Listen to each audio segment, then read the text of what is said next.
Welcome to Three and Out with Jason and Kevin. I am Jason. That's Kevin. We are brought to you by CincyJungle.com, SB Nation Cincinnati Bengals website, and we are sponsored by Eastgate Dental Care.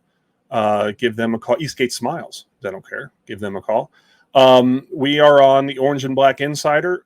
You can find us on YouTube. Us, not just us, but us and several other shows on YouTube. And anywhere where you get podcasts, whether it be Apple or Spotify or wherever else. It's blasted all over the place. So click like, click follow, and follow along. Kevin, how you doing? Doing all right, man. How about you? Pretty good. We're still in the dead zone. Nothing going. We did a Star Wars episode last week. If you haven't watched that, we had the Bengalian on, and we went through and we matched up several of your favorite Star Wars characters with who they would match with the Bengals. I thought it was fun. It was a lot of fun. But go check that out. Yes, it was very stupid. For sure it was stupid. But go check that out. And since there has been no contract news or news of any sort, we're going to just kind of making up as we go along. Basically tonight we're going to take all starters from offense, defense. I forgot long snapper. But all the starters from offense, defense, and a few of the starters from special teams, and we're just going to grade them. And we have a nice little graphic. We're just kind of follow along. Should be short. So I think we'll agree on most of them. There might be a couple of them that we have different opinions on. But yeah, and that's what we're going to do tonight. So we're building a tier list.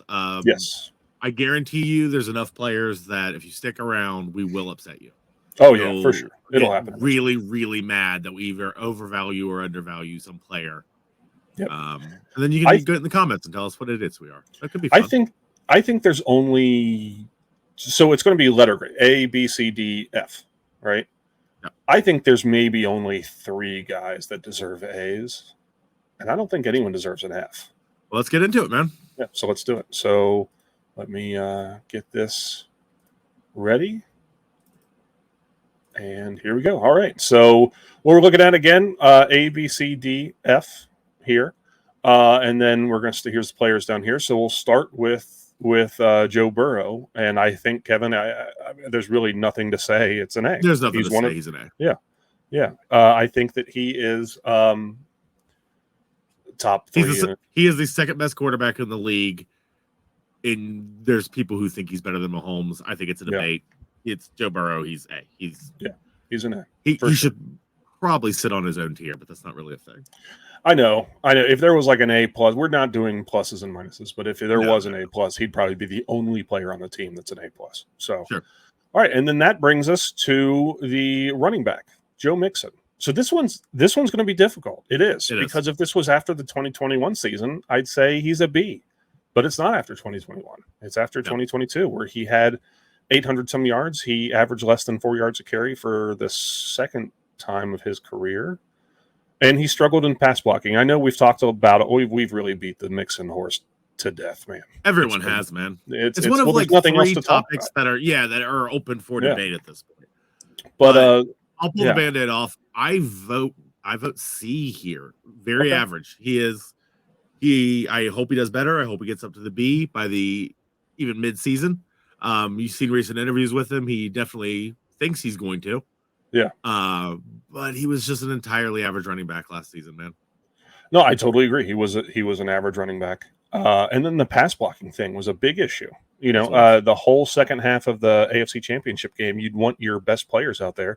But he couldn't play because, they had to throw the ball and he can't pass block. So P. Ryan played almost the entire second half. And you don't want that out of a guy that's the highest paid player on the offense.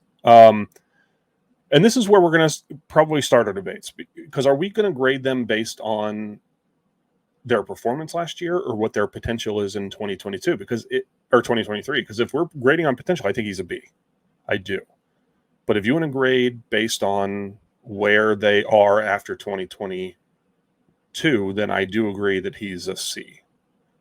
I'm going to go C because I also don't think it's a C for both. Okay. I don't think he's going to take a step and become a better running back. Okay. Well, I'll tell you what. You know what I mean? I think this is where he's at right now, and I just don't expect it to change. Okay. I got you. I get it. So that's what we'll do then. We'll put him at C. which brings us to T. Higgins. I think T. Higgins. I'm not willing to put him next to Burrow, but I think Okay. I think he's a solid B. I am willing to put him next to Burrow. Okay. All right. Well, when Jamar Chase is out, T. Higgins steps up and he's a wide receiver number 1. He's an excellent one. He is consistently a top 10 wide receiver, in my opinion, in the league. I agree with you. I think that when Jamar, all right, so we have 2 number 1 wide receivers, and that's just a fact. Everyone knows that. Okay. When Jamar Chase is out, T. Higgins he's a true number 1, and we've seen what he does when Jamar's out. I don't think he's as good as Jamar Chase. I don't either. I do think he's good enough to be considered a top tier talent at wide receiver.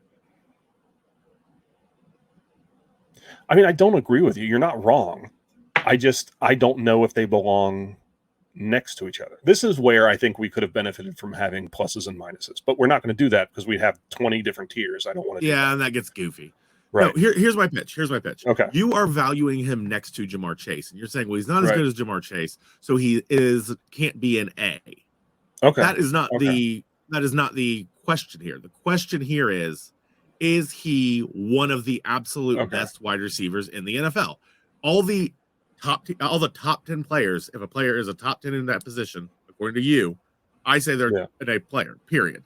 And then you can debate past that, but I'm sold. Yeah, if you're comparing him to Chase, of course, he's not as good as Chase. Very, very few wide receivers are, maybe just Justin Jefferson, and that's still debatable. But he is a top tier wide receiver. He's an A talent. I'm sold. And that means we don't really have to discuss Jamar Chase because he's right here next to T. We kind of already did, and he was always going to be there anyways. Right. Okay, so for our A's, we have Burrow, Chase, and Higgins. Yep. And then it brings us Tyler Boyd. So I personally, I'd say he's a B. And that's mainly because he's a little bit older than the other 2 guys. He's a slot guy. Would you agree he's a B? I agree. He's a little bit older, so he's slowed down a bit. But as a slot guy, that's not as important. He's always been it's not really been his role. Yard after catch and everything.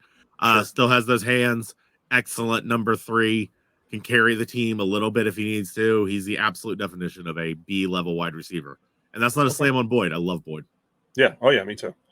All right, and then that brings us to Irv Smith. So Irv Smith Jr. So they signed him in free agency. They did not keep Hayden Hurst. They signed Irv Smith Jr. late. I mean, there was a lot of free agent tight ends that went before the Bengals signed Irv Smith. So they grabbed him I don't think it was too terribly far before the draft. And then they did not address the position in the draft, even though Michael Mayer was sitting right there at 28 when they picked. They didn't. I mean, it's obvious that they felt comfortable with Irv Smith, or they don't value the position. I think Irv Smith is probably the most athletic and the best pure receiver tight end that we've had maybe since Tyler Eifert. I think he's a better pass catcher, better route runner. I think he's more athletic than Uzoma. I think he is better than Hayden Hurst. The injury history is a question because he's been injured a lot, and the blocking is a question. So this one's tough because I can't sit here and say that I watched the Vikings play last year. I don't really know. So I think a lot of people are going to get their first real look at Irv Smith Jr. this year. Sure. But since what do you think? Where would you put him? I think his potential to be a B with injury history and with the blocking. I want to put him at a C. He is new to the team. We need to see how he meshes. I mean, we know what Burrow does to tight ends. He gets them paid the next year. He's likely to do that again, especially if he is as good as I think his potential is. But it's very, very hard to rate. It's very hard for me to rate him personally because we're rating him on this team and what he provides. And Burrow elevates every tight end. So I would say he's about a C-level talent who's likely to end up a B-level talent by the time we get to the end of the season. All right. But that's my take. But his upside is definitely B. I mean, the guy's an athlete. You can't deny that. He has B upside for sure.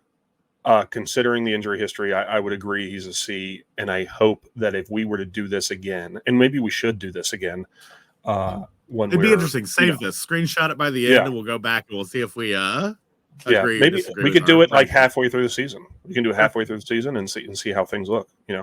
All right. Yeah. So that brings us to Orlando Brown Jr., our new left tackle, signed in free agency from the Kansas City Chiefs. Yeah. According to Chiefs Twitter, he's an absolute bust. He's the worst tackle. Yeah. They basically drove him out of the stadium with pitchforks when they offered him forced him to sign with Cincinnati. Yeah. Chiefs Twitter's wild. It really is. Man, Chiefs Twitter's about driven me off of Twitter. No, I know. I agree with you. Can you imagine having the success they have and caring this much about the Bengals? I swear, if we beat the Chiefs and then we win a Super Bowl, I will not even think about Patrick Mahomes or the Chiefs for 3 solid months. I'll just walk around, smile on my face all day like an idiot. Yep, they're afraid, man. That's what it is. They're afraid. I think they are too. All right. So Orlando Brown Jr., he's the best left tackle the Bengals have had on the team since Andrew Whitworth. Yep. He gives the Bengals the best opportunity to have the best offensive line they've had maybe since 2015, 2016, back when Whitworth and all those guys were there. I would say B for me.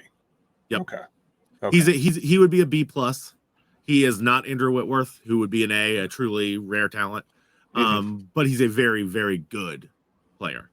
Okay. Again, this is where the pluses and minuses are going to go, because I'm probably going to put Karras at B2, and he's a better player than Karras. But right.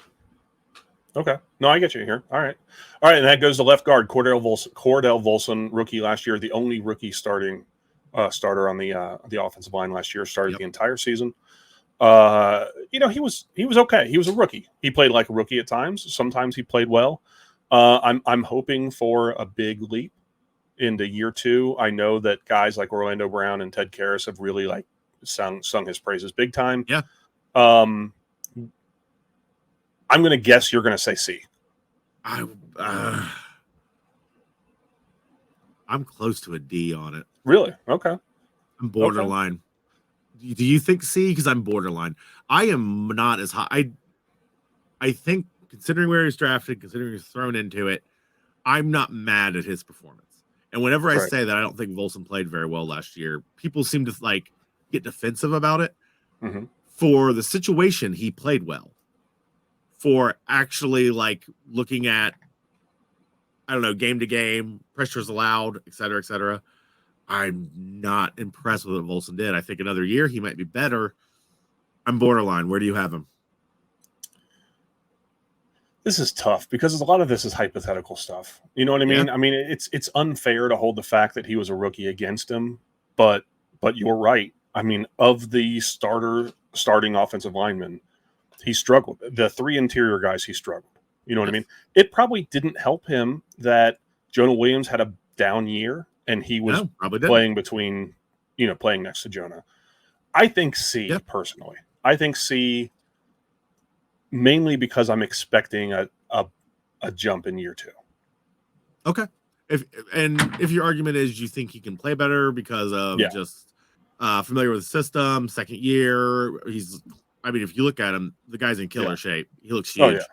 And if you're also suggesting that maybe Jonah Williams not having the best year, especially with the injuries, not being able to help out when necessary, you're saying that all is part of your evaluation, then yes, he's very fair. I just needed to put it out there. I figured he's going to end up as a C, but I need to be honest. Cordell Volson needs a step up if I'm to consider him to be an average offensive line. Oh, no, I agree with you. I absolutely agree. He does need to step up. It's going to be interesting to see when we do look at this again, maybe midway through the season or around the bye week, of how I'm hoping maybe he's a B, up here. But right now, I think he's here. Hopefully he doesn't move down. All right. Ted Karras, I agree with you. He's a B. I'm not willing to put him next to Joe Burrow. If there were pluses and minuses, I'd give him a B+. Partially because of his great personality. B. Oh, sure. He seems like an awesome dude. Yeah, just for locker room. I'll give that to him. Yeah. All right, and then Alex Kappa, right guard. Just like Ted Karras signed in free agency before the 2021 season. Wasn't able to finish the year because of an injury. He was out for the AFC Championship game. I think B for Alex Kappa. Yeah, it's a B. There's a lot of room in this B because B is above average, but not truly elite. And I feel like we're going to end up having the majority of this roster in that B spot, which, I mean, across the board, getting Bs, that's a hell of a roster, man. So I totally agree. Yeah. I'd rather have an entire roster, all starters at B than 2 A's and a bunch of season Ds. Oh, yeah. 100%. 100%. All right. So Jonah Williams, I have a feeling is going to be our first D. Jonah Williams struggled last year, and he was moved in because of his struggles. The Bengals had the opportunity to bring in Orlando Brown Jr., and they did. And they moved Jonah Williams to right tackle. He missed time last year. He had a dislocated kneecap or something like that. Either way, but he dislocated both kneecaps. Yes, yeah, that's right. That's right. Oh gosh. I didn't know you could dislocate a kneecap, Jason. I didn't know that either. I had no idea. I mean, I know that you have a kneecap. Yep. I don't know what it's made out of. I'm assuming cartilage, I don't know. rubber. I don't know. Either way. But Jonah struggled last year, gave up a lot of sacks. He's going to start at right tackle. I'm hoping he kills it. But I'm just not sure. But would you agree he's a D? No, he's a C. No. Okay. If you want to put him in D, we can. I'm not like dictating this. Jonah Williams is people think I'm a defender of Jonah Williams, and I'm only a defender of Jonah Williams because I'm forced and backed into a corner to be a defender of Jonah Williams. Okay. I do not think he is a good tackle. He is not the awful tackle people think he is. People look at a first-round grade, and then they see what he does. They go, whoa, he's a bust. He's not a bust. He's the definition of dead average in this league. His sack totals are not reflective of his play. If you look at the games over and over and over again, the right side collapses. Joe Burrow flees into Jonah Williams, gets a sack, and then it goes, oh, my God, why did Jonah Williams allow that sack? I'm not saying he shouldn't play better and prevent that. He should. But he is not the nightmare scenario people act like he is. Okay. I can buy that. I'll buy that. I agree. I'll agree with you. We'll put him at C. If there were minuses, I would say C minus. Fair. But that's just me. All right. So that's the offense. Is there? I mean, I don't have the graphic for him here, but there's no one. These are the starters. We're not going to go through the fourth and fifth wide receivers. We're just not going to do that because most of the time, this group of players right here are going to be the ones on the field. Collins is potentially in Jonah Williams' spot. We'll see what his recovery's like and everything else, but he'd be in the same spot. He'd be a C. I know the injuries stacked up on him last season, and maybe he ends up being better if he gets back to his old form. He's a B, bordering on an A. I don't expect that's going to happen, so he'd be a C anyways. Okay. We're going to take a quick commercial break, and we'll be right back. We'll break down the defense and special teams. Eastgate Smiles Dental Care is a warm and welcoming environment where expertise and customer service come together. As a local business, they love helping their fellow Cincinnatians manage their oral health and achieve a perfect smile. They pair the latest technology with years of experience to give you a smile worth showing off. They are dedicated to quality and convenience and can even perform dental crown procedures the same day in most cases. You like your smile, but they are here to help you love it. They personalize your care and match your needs. Call them today at 513-528-1150 to learn what they can do for your pearly whites. All right. Welcome back. On to the defense. Not breaking down what we did before the break. No. I'm learning. All right. Trey Hendrickson. He is our best pure edge rusher. 100%. Just the best pure edge rusher. I think he had 14 sacks in 2021. I'm not looking at it. I'm just trying to remember off the top of my head. I know he had a couple in the playoffs as well. I don't remember. It wasn't as much this year, but there were a ton of pressures. He still had a ton of pressure. He played really, really well again. Yep. I don't know how you felt, but when the Bengals signed him after they lost, once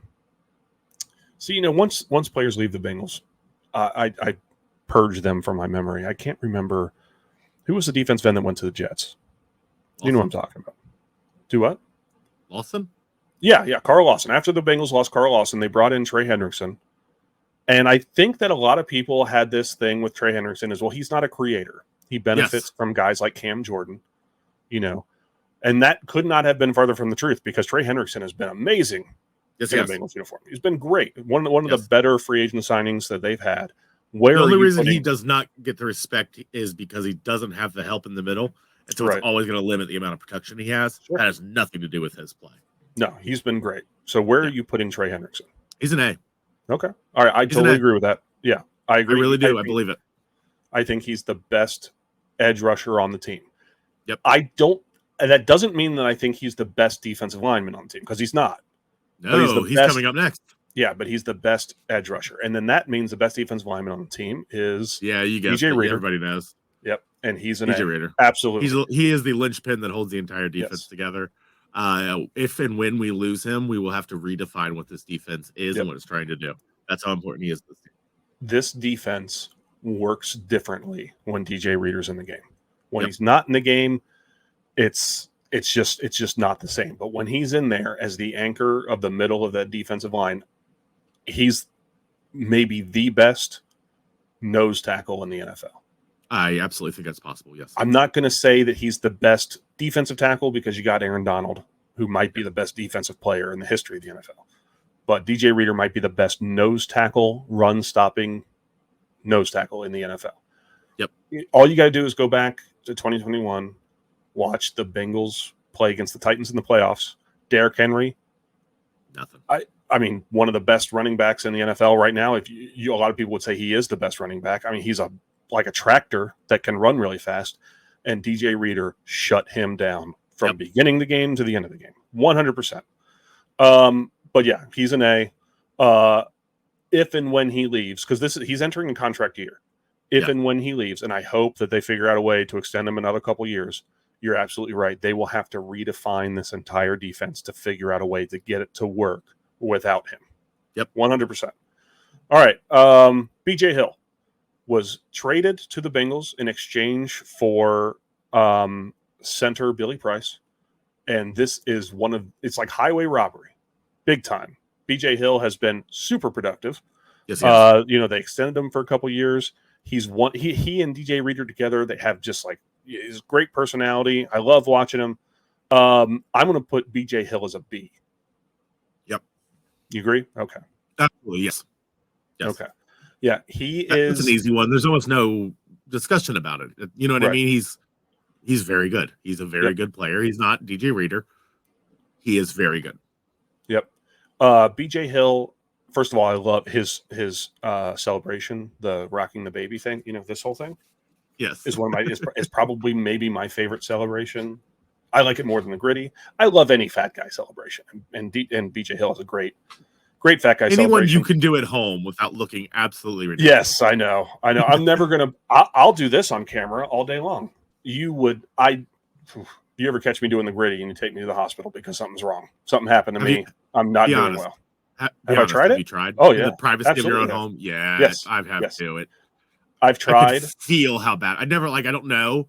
I didn't do it in front of a mirror or anything. I could feel it. Yeah. I could feel how bad it looked. I wasn't watching myself. I wasn't recorded. I got like that, like when you're embarrassed or something, or you think you're about to be embarrassed, you get hot. You know what I mean? Like, you know what I'm saying? That's how I felt. Like all of a sudden I was flush with fever because I was so embarrassed that I was by myself in my own house doing the gritty. Even though no one else saw it, I was mortified that I was trying it. But yeah, BJ Hill, easy B here.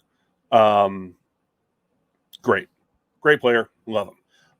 So then we go to the other opposite end of Trey Hendrickson, and that's Sam Hubbard. This is really tough because I absolutely love Sam Hubbard, but I cannot put him as an A. I can't either. He's a B. He's a B across the board. He's a B at every single thing he does. And he does everything at that level, which is a Swiss Army knife of a weapon that is so valuable because you can put him all over the place. You can have him do a bunch of different stuff. I love Sam Hubbard. I love what he brings to the game, but at no point is any of it A level. We are going to get shredded for this one. And I knew we were. So Olsen, Jonah, and Hubbard are the three I think so far we might get some flack for. With Sam Hubbard, he's not as good of an edge rusher as Trey Hendrickson, but he's very good. He's not as good of a run stopper as DJ Reader, but he's very good. You can kick him to the inside. You can put him on the outside. I've watched him drop back in pass coverage. I've and watched he's him. pretty. He's Yeah. for his size, Yep. like he's pretty good at it. Like, Yep. I've watched him bat down passes. I've watched him pick passes off. We all watched him just run a 99-yard fumble recovery back in the playoffs against Baltimore. And he's from Cincinnati. He embodies everything that this Cincinnati Bengals wants to be. He does. If Joe Burrow wasn't on the team, I would be willing to say that Sam Hubbard would be the face of the franchise, being the hometown kid. Would you agree with that? I think it's possible. Yeah. Yeah. But I can't put him in an A because, oh man. Yeah. I can't put him in an A because, like you said, he's a Swiss Army knife. You can do a lot of stuff with him, but you can't, like, I'm trying He's not truly elite at anything. He really isn't. I know. I'm really trying hard here to justify this, and I'm struggling. But yeah, I agree. He's a B. We put him on a pedestal enough that I think Yes. we've got the heat off of us a little bit. Yeah, I love Sam Hubbard. I think the extension was absolutely great for the Bengals. Oh, He's great for the Bengals. I think he opens up a lot of different options. Yep. I just don't think he's truly irreplaceable. And be irreplaceable, that's what gets you an A. Right. Yeah. On this team, okay, that's there we go. On this team heading into 2023, all the guys on that top row, the A guys here, if one of these guys get hurt, it will affect the bottom line. Yes. It will. One of these guys get hurt, we'll feel it, but the team can win. One of these guys get hurt, they probably have someone who can step up. Maybe that's the best way to describe this. All right. I think that's a very good way to describe it. All right. So we're going to Logan Wilson, linebackers now. This one's tough. I think Logan Wilson is one of the best coverage linebackers in the NFL. I think he's good against the run as well. He's entering a contract year as well. If I had to guess, I would say that he's probably done in Cincinnati after this year because we haven't heard anything about Joe Burrow's contract. I mean, we know that'll come, but I think the Bengals see T. Higgins. I think the Bengals see T. Higgins as a priority over Logan Wilson. I hope that they see DJ Reader as a priority as well. And linebacker, the position's kind of devalued like running back is. But Logan Wilson's very good. He's one of the best. I'd say he's a top 10 linebacker in the NFL, I think, for sure. We really should have done S tier on this thing. Do what? S tier, the tier above A. Oh, I know. We should. Because I want to put Logan Wilson in the A tier, but I just don't think he's the same talent as the other five guys we have up there. But I do think he's very good. Yeah, I think he's a B. I'll put him in B. Yeah, do you agree? B. Okay. All right. But yeah, and that's tough. And then you also, they have Logan Wilson, they have Jermaine Pratt. They're both very good. They're both very, very good. Jermaine Pratt between 2021 and 2022 was the most improved player on the team. Jermaine Pratt had a great season last year. He earned the contract that he got. That's been year to year, actually. Oh yeah, he's just improved his game. Every year he's about 10% better. You know what I mean? But those 10%, they stack up, man. He's turned into a very good linebacker. Yep. What does Tyler Boyd do? Levels? Yeah, whatever. Big levels. So I don't think you can put Jermaine Pratt higher than Logan Wilson, but I don't think that he should be lower. I think he should be a B as well. Do you agree? Yeah, I agree. This is that B plus, B minus tier. Yes. Okay. All right. So we're done with the front seven. Sorry, front six, because they play nickel defense. All right. So we're moving on to the secondary now. The first one we have here is Cam Taylor-Britt. He was forced in to start as a rookie opposite of Eli Apple for a lot of the season because Chidobe Awuzie was injured. And, there were some things that he struggled with, but really he did very well. Very, very well. I think the thing that struck me the most about do you not have Cheeto on here? I do. He's next. Oh, there he is. Yes, sorry. Yeah. The thing that I think struck me about Cam Taylor-Britt the most was his willingness to really lay the wood on people. Because a lot of cornerbacks don't really like, or I don't want to say they don't like to hit, and maybe that is true, that they don't like to hit, or maybe it's just that they're not as good at it. They're smaller guys. Some of these running backs, Derrick Henry's 235, 240 pounds, something like that. some of these tight ends that catch passes. But Cam Taylor-Britt, like Mike Hilton, is very good at throwing his body around. I mean, he made some great tackles on running backs, very good running backs. He made some great tackles on the edge there. This one's really tough because we have it just a year to evaluate him. I don't think that he belongs. I would say if you were looking at the guys who started as rookies, which would be Cordell Volson and Cam Taylor-Britt. Cam Taylor-Britt was better at his position than Cordell Volson was at his. Yes. In your opinion, improved more steadily throughout the season as well. Yes, I agree. And I mean, it's not like they are. Let's say they had brought Eli Apple back. It's not like they are. There's not going to be competition for starting at his job. Cam Taylor-Britt's a starter. He is. I mean, he's just going to be starting. So I think that he's a B. Yeah, it's getting. Like I said, there's going to be a lot of Bs here, but I thought you were trying to go C with it because he did have a rocky. Cam Taylor-Britt is already becoming one of my favorite Bengals. I think he's going to be a nightmare next year. I think he looks exhausting to play against. I have never seen, I mean, it's not never, but you so rarely see a player give maximum effort on every single play. Yeah. Like, I don't know, if I was lined up against Cam Taylor-Britt about halfway through, I'd be like, calm down, man. Like, you don't have to go this hard on every play, my dude. Right. He does. I love him for it. He's very good. Very good. All right.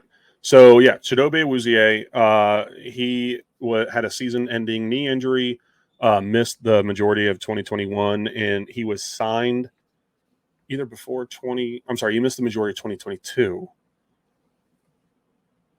He is entering the last year of his contract. I think he signed a 3-year deal starting in 2021. 2021, he was great. He's like a lockdown corner. And it was, I think, a thing that really surprised a lot of people. I think a lot of people thought, like, he's okay. He was very good. We don't really know what we're going to get. We don't know how healthy he's going to be. We watched the jackhammer drill, which is just ridiculous what he can do with his feet. It's insane. He looks healthy. He says that he feels 100%. He's going to be good to go for training camp. Going to be good to go at least for the regular season. And that the only thing stopping him is just he's following the protocols. Is these guys know, hey, at this point we're only going to be doing this. So he's just following what the team is telling him to do. But he looks healthy. I'm expecting him to start. Where do you rank him? I think this is tricky. He's not an A. I don't know. I would assume that he's a B. What do you think? At his peak, do you think he was an A? During the 2021 season? Yep. I would argue if we did this before the 2022 season, at this period before 2022, I would say yes. That's how good he was in 2021. I agree. I think he will. I actually think he'll get back to at least very close to that, but not till mid-season. And that's going to bring that rating down. Coward's answer, it's a B. Okay. But honest to God, I think this is, if we go back and we look at this again, I really do believe it.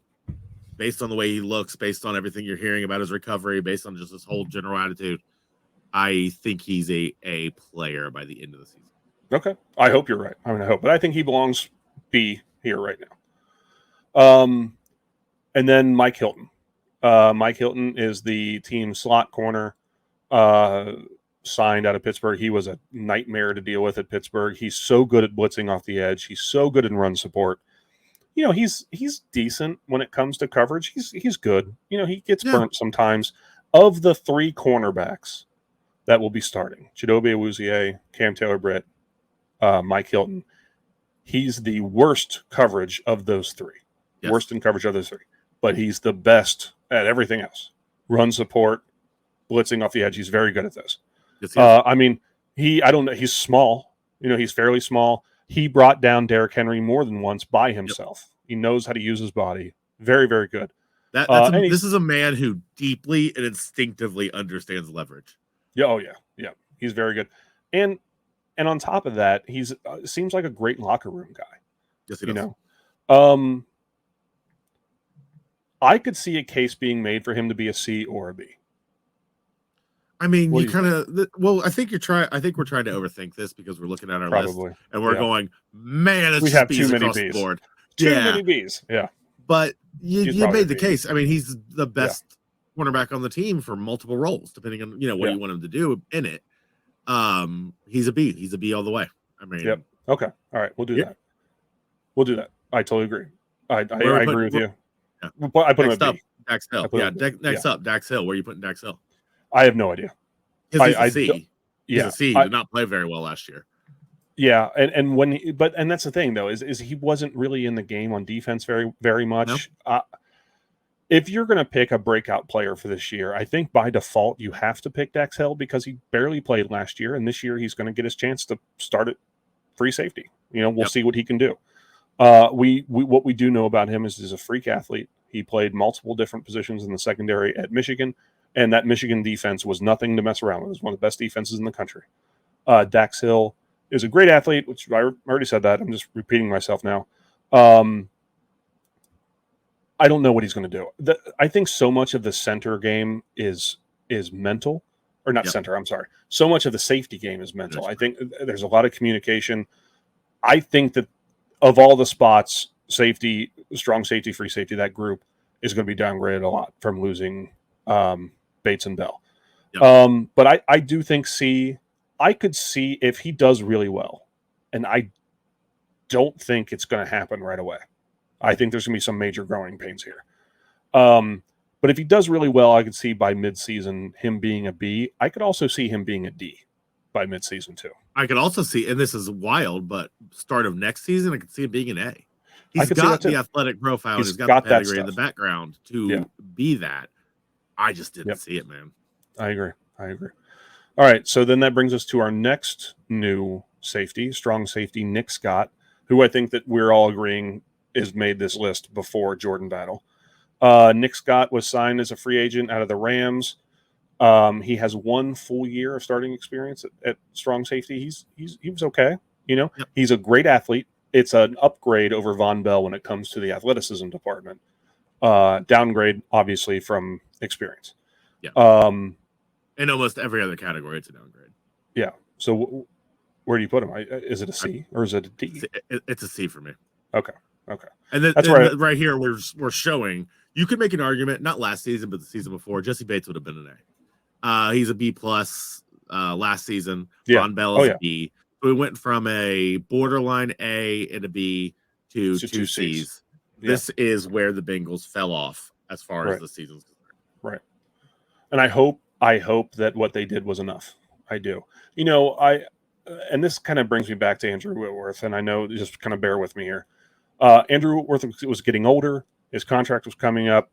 I understand why the Bengals selected Cedric Ogbuehi. I'm not saying it was the right move. I understand why they did it. They thought, hey, we don't want to pay a 30-whatever-year-old left tackle.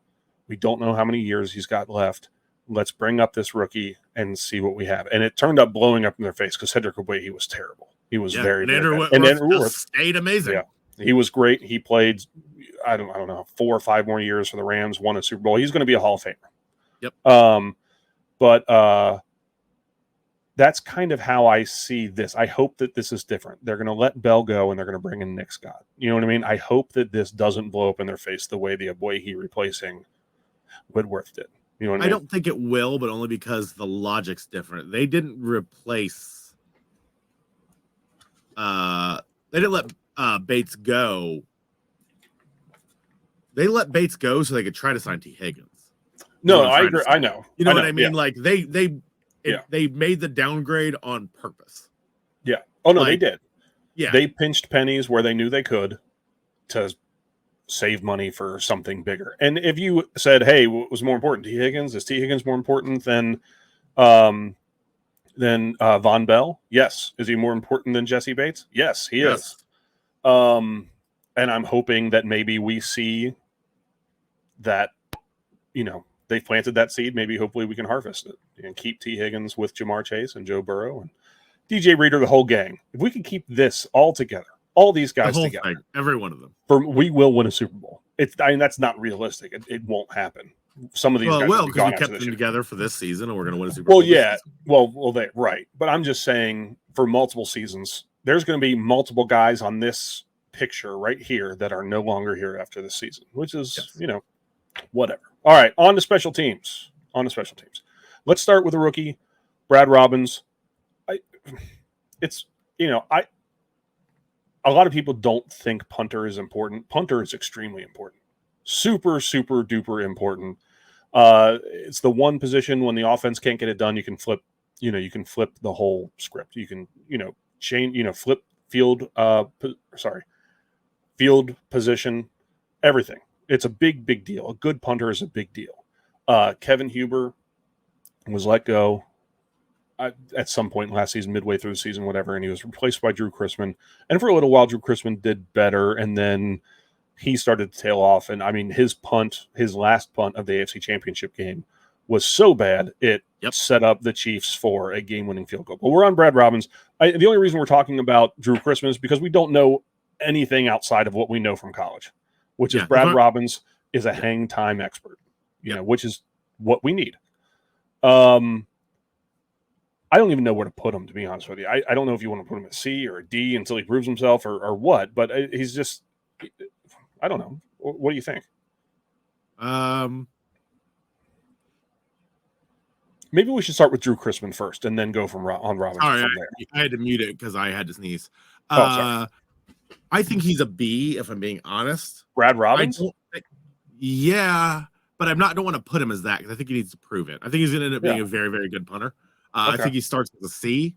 Okay, I'm fine with that.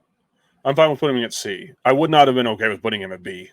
I think he gets there. Yeah. I could because I feel like punter, it's not a hard transition. Do you know what I mean? Like Moore's on the line, et cetera, et cetera. I get it, but you're putting against the same wind. You know what I mean? You're putting against You're not playing against like a higher caliber thing. It's a much more solo activity, if that makes sense. Right. No, I agree with you. I do. I agree with you. I think that makes Drew Chrisman a D. Drew Chrisman can be an F for all I care. There's some was absolutely horrible about halfway through the season. I thought he was absolutely crap. Yeah. That last punt was so if you didn't watch the AFC Championship game, it was basically a line drive punt, no hang time whatsoever. He outkicked the coverage. And what percentage of people do you think are watching us right now off season? That didn't watch the AFC Championship game? Yeah, the 30-second rated Bengals podcast out of 39. Yeah, probably zero. But did not watch the AFC. Probably zero. Probably zero. Everyone that's watching this watch AFC. That's a good point. Okay. If you're here, it's because you listen to 7 podcasts. Yeah, that's true. That's true. All right. So then that brings us to Evan McPherson, and he's a B. He's a B. He was an A. He was an A last season.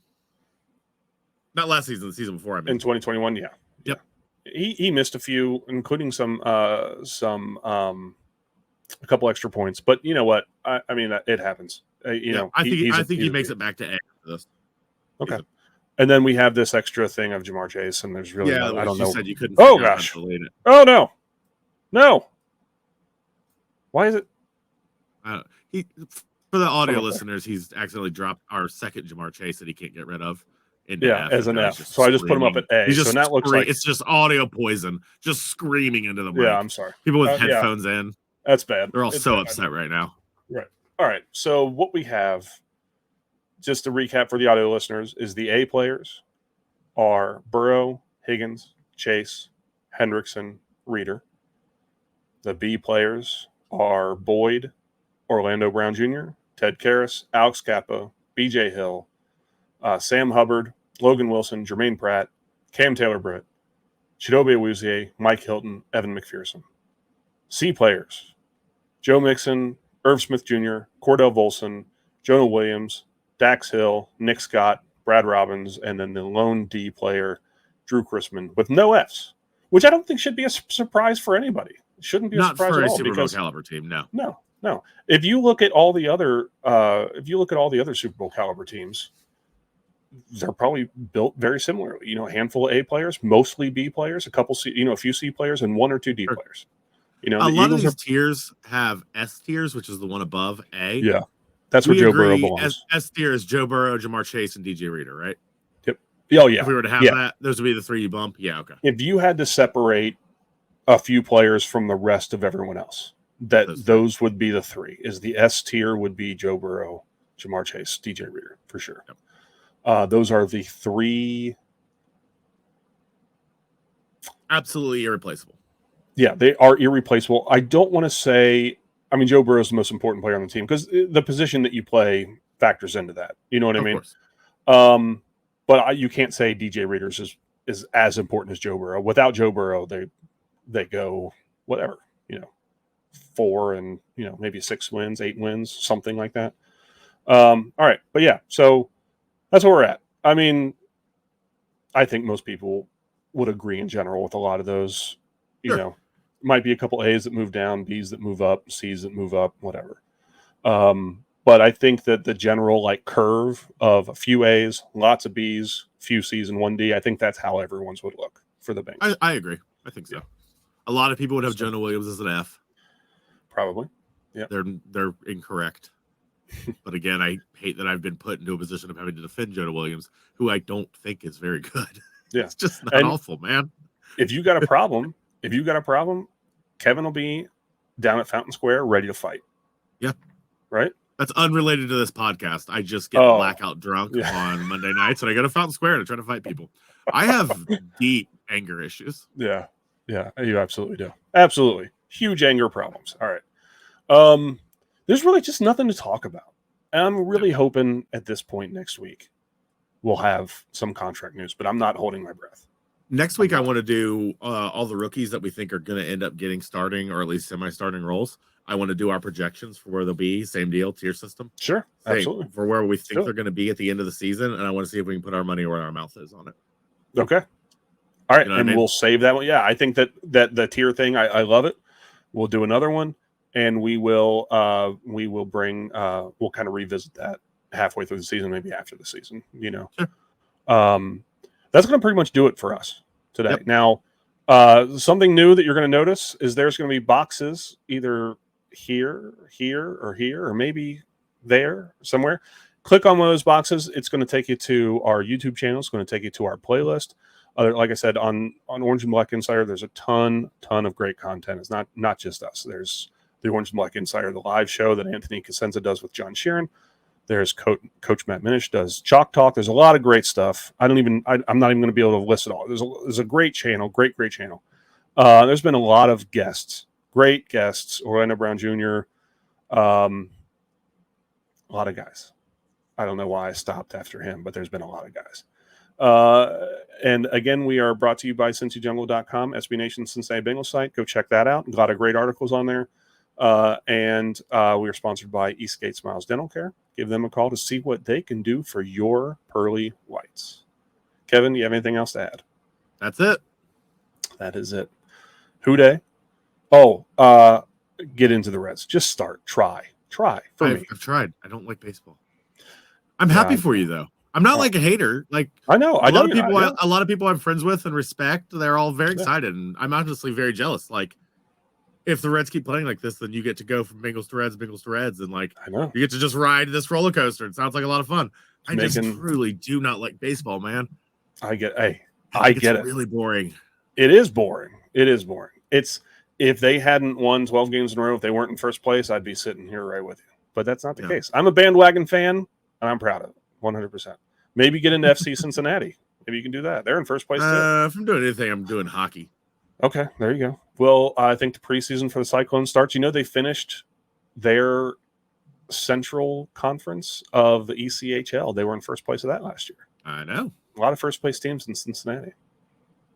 So City of winners. That's what they've always said. City of winners. There's never been a different narrative. That's the only narrative. It's not the Queen City. That's not true. It's winning city.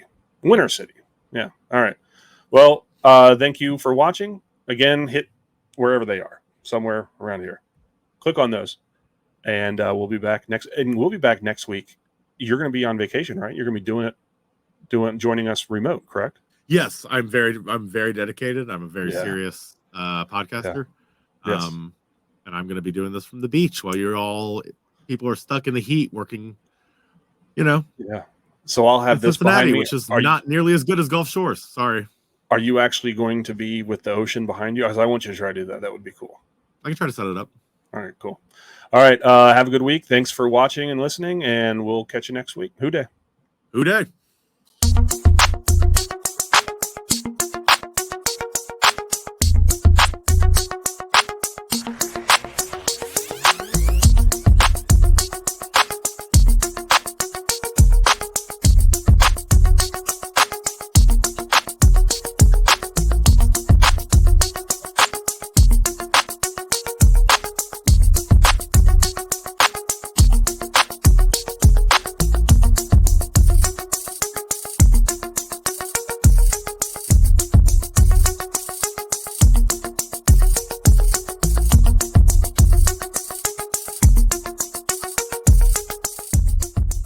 That's great!